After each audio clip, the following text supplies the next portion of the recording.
Hey Greg, my name is Nathan Rogers, and I want to give some feedback on your site Cloudbuddlies as you ask. So here you have a couple questions. Do you get the company idea? Do you understand what the problem we want to fix is? Do you see how and which solutions we offer to get this challenge fixed? Do you understand the products and pricing model? So I'm going to go over to your site and sorry, at the bottom. So Cloudbuddlies inspired cloud solutions, young, dynamic, creative, and friendly multicultural team of experts passionate about cloud computing. We want every little bit of it. So I'm going to be pretty honest here. None of this captures much attention, right? So when somebody comes to your website, they need to very quickly, very clearly see who it's for, to know if it's for them, and to know what it's going to do for them, right? So this is the key thing that you have to keep in mind as you build your website and any landing pages, is what's in it for me. So I'm as the visitor. And so when I come here, I don't know what, so first of all, I see your name twice, Cloudbuddlies Inspired Cloud Solutions. You already have it up at the top. So basically you're just repeating your name and logo or tagline, and then you're talking about yourself. Okay, that's great. You're a young, dynamic, creative, and friendly multicultural team of experts passionate about cloud computing. I'm done. As a visitor, I'm out, because I don't know what that means. I don't care. It doesn't mean anything to me that you guys are a young, dynamic, creative, and friendly multicultural team. What matters to me is, can you do something for me? What's in it for me? So what you need to, the one question you didn't ask on your page is it clear who this is for? And that's probably the most important question, is who is your clear customer? You need to really think about that. Identify them. There's a couple, aspects of that. One is you can create, your broad. So we help small and medium businesses take their offline infrastructure, which is what, I don't know, define what that is, to the cloud, or whatever it is. So who is it that you help, and what do you help them do? And try to clearly identify your audience that way. And as a part of that, you can create customer avatars, which is who out of that group would be your ideal customer, your perfect client, your perfect user, however you want to call it. And you actually write a story for that person. You give them an age and a name and a place to live and likes and a history, and you write out a story about them so that you can understand better, and you can put yourself into the position, right? When you put so much effort into creating a solution like you guys obviously have, you forget what it's like to not know what that solution is or does, right? And you forget what it's like to be a new person looking at that, which is probably why you've asked for feedback on your landing page, right? Which is good that you recognize that, and it's important. So by creating a customer avatar that's identifiable, it allows you to take yourself outside of yourself and say, you've given the person a name, so it's Joe, whatever. And so what does Joe think about this, or what would attract Joe? How would I write this to him, right? So again, the first thing is thinking about who is your ideal customer. Now, what is their big pain? What is the big pain that they have that you guys are solving?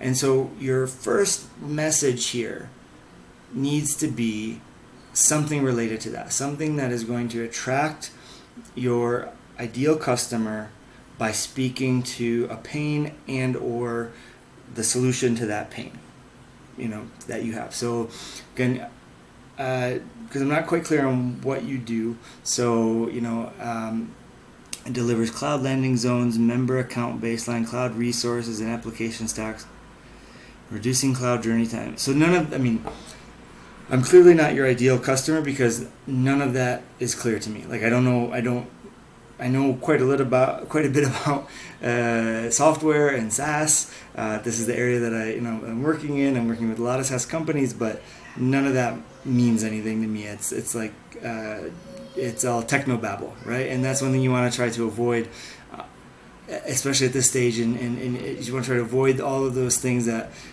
people typically aren't going to understand, unless again, you're very clear on your ideal customer, and your ideal customer is 100% going to understand what those things are. So that's fine. Okay, so what could you say here? So are you tired of X, right? Or have you been you've been struggling with cloud solutions that do Y? It's, again, their problem. Cloudbuddlies is here to save you time and money and resources by, and then the one or two or three key things that you do. And that's kind of it. That's what you need to focus on this page, on this above the fold piece here. This is really it's kind of too much writing. And again, you're repeating your logo and your tagline here. You don't need to. At this stage, nobody cares about your logo. Nobody cares about your company name even, because they're cold. They've come here and again. So what is in it for me? You've got to convince them that they should keep reading or they should do something. Now, you have this, kind of image here that's okay. If you could do a video where it doesn't even have to be a fancy video. Obviously, the more professional you can make it, the better. But just even a video of you, behind a camera, or whoever is on your team would be best to do this. Saying, hey, my name is Greg. I'm the CEO of Cloudbuddlies, and we used to have this problem with and you talk about the problem that you had. And so we really struggled with that for a long time. And so because we were so tired of dealing with that problem, and we wanted to create a solution that others could benefit from to avoid having to go through all of the hassle and that we did, we created Cloudbuddlies. So Cloudbuddlies is here to help. And again, you kind of repeat who is your ideal customer, and you tell them to solve the key problems, or to help that we know that they have these problems, and it's here to fix these problems by doing X, Y, and Z. Or if you're a service solution, whatever, we're here to do that. Just 60, 90-second video. That's more powerful than just a static image, but obviously it does require some investment. And there's different ways you could do that video. You could do a little explainer type. You could do the video sales letter style, which is where the words just kind of go across while somebody speaks over. Or you could do a video essentially like I'm doing right now, where you just are behind the camera speaking and introducing yourself and your product. Next thing is, what is your call to action? What do you actually want somebody to do on this page? I go down this page and I get, first of all, there's way too much text. Nobody's going to read it. You have to figure out a way to really, really summarize all of this and to put it into as visual a manner as you can, because it's just too much. It's too much reading. Nobody comes to the front page of a website to read a book. They come, they want to get a really quick idea about what you do. Now here you do have a video. Let's see what this says. But it doesn't seem to have any sound.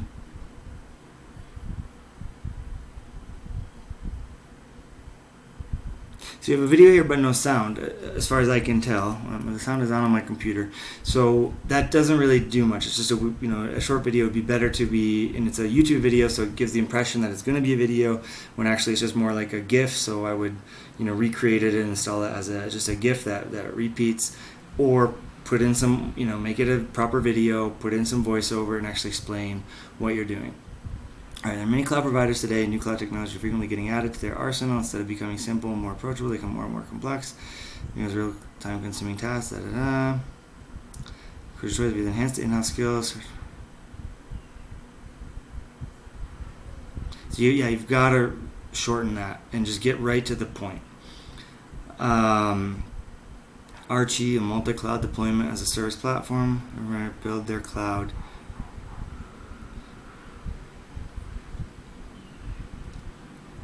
Again, I just don't. I mean, what is it? What would I do? Who is this for? And what would I be using you to do? Without jargon, without techno stuff, babble, just clear, visual. Like, are you ready to? Do you need to build a online application? Archie can help. Do you need to do this? Archie's the solution. Something like that. Okay, so anyway, I'm scrolling down and and I finally get about halfway down the page before you take me to the first call to action. And it says, meet Archie. And then you take me to another page. So that's, I don't know why you open a new page. And again, there's a video here that, as far as I can tell, has no sound. So I don't know what I'm watching. I don't know what I'm seeing. I don't know how is this introducing me to Archie? I don't know. Struggling with cloud architecture and DevOps integration. If I knew what they were, maybe. But again, I don't know what they are. Maybe your ideal customer does, but you got to be really certain of that. You're talking about cloud amateurs to experts, so you kind of have got a broad category there. So anyway, the point of my comment here is you have one call to action here that's kind of hidden. Then you have a bunch more text. There's nothing visual. It's all just blocks and blocks of text. More text. Another Meet Archie. More text. Then you have pricing plans, and you have 3 different call to actions here. Access now, which takes me, looks like, to that same page that I didn't really understand before. Then you have deploy now, takes me to the same page. And then you have order now, which takes me to the same page. So that doesn't make any sense. Your call to action needs to be really clear and really consistent throughout this page, right? What is it that you want me to do? And the fact that you have 3 different commands for the same thing, it's not clear. And like this is a 5,000 pound package. That's a ton of money. I almost swore. That's a ton of money. Nobody's gonna just hand over that kind of money, right? Like that kind of a package requires touch, right? Like you've got to get on the call with somebody, so that needs to be like, where you have this book a buddy thing and that takes you to Calendly, but you got to incentivize them. Why are they going to do that? What's in it for them? And there, it doesn't really, you don't have any details here, so I can't tell hardly anything about the difference. I mean, 50 pounds to 5,000 pounds is a massive difference, and I don't know anything. I don't understand anything about what the difference is between them. And then you talk about another service that you offer, which is consulting and control, and now you have 2 more call to actions, which take me to a Calendly page where I can book. Let me see, this looks like it takes me to the same page. Okay, so, and then you have up here our story, and then you have Archie, which looks like it takes me to that same page. And then you have Book a Buddy, which takes me to your Calendly page. And then you can change the language between English and French and Spanish. So, and then you have your social icons here, which is typically a mistake. People do it all the time, but you have people on your website. Why do you want to send them to your social? The whole point of your social is to get them to your website. So once they're here, you don't want them to go off. So it's okay to have them in the, like in the footer, but you don't want to make that prominent, right? Like there's no reason to send somebody away from your website once you've already got them, right? That's counterproductive. So anyway, to summarize my message here, it's get clear on your customer, get clear on their problem, get clear on the solution to their problem. And if you have more than one customers with different problems for which you provide different solutions, then you really need a different page for each one so that you can speak clearly to their problem.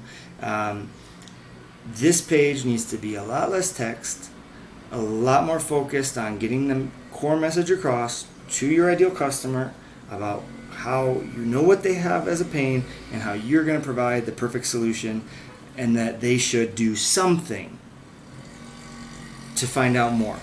So what could that something be? You could say, give us your email address and we'll give you a free report, a free white paper showing how you can take advantage of cloud solutions, and you provide actual value in that lead generation lead magnet.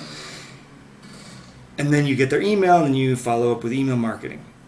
Or maybe the best thing is you try to get them right into scheduling a call, right? So give them the benefit of why should they schedule a call? What are you going to do with them? Schedule your free 30-minute assessment where we're gonna review your cloud architecture and give you actionable steps to improve and see if we're the right fit for you. But regardless, you're gonna get really great feedback on your current architecture. I don't know what that again, without being clear what exactly you guys do or what your service is. It's hard to kind of give you examples. So, but come up with one call to action. What is the one most important thing that you want somebody to do on this page? Is it leave an email? Is it schedule a call? Is it sign up for a free trial? Well, you don't seem to be giving a free trial. And then focus everything on getting the people to do that call to action, incentivizing them to do that one thing. And then you set up a sales funnel, you have a funnel, you have a plan, a strategy for how you're going to follow up. Because most people, especially when you're talking about 5,000 pound plans and 200 pound plans, even 50 pounds is not a lot of, it's a lot of money for a small business, right? Like that's not something they're just going to come in and go, oh yeah, I'm going to just sign up, unless it's super, super obvious how this is a solution to their problem. But most people, they're going to come, they're going to think about it. So you want to most likely try to capture their emails, because it takes somewhere between 7 and 12 touch points before the average person will buy from a company. So 7 to 12 touch points. So how are you going to get those? You're going to get their email. You're going to be able to follow up with them. Hopefully you've pixeled your page and everything. You can also follow up on Facebook, etc. So those are some of my feedback. I hope that helpful. I know that obviously you spent a lot of time on this page, but I wouldn't be helping you out if I didn't give you really honest feedback. So my name is Nathan again. I do work with SaaS companies to help them build their lead generation funnels. That's something that you're interested in, please respond back on Indie Hackers and we can schedule a 30-minute call where I can help go into this in more depth and provide you some tips, additional tips and additional advice about how you could set up your funnel to get more leads, and then to potentially see if we could work together for further work, but at least you would get some actionable ideas. So I hope this was helpful. Good luck and have a great day.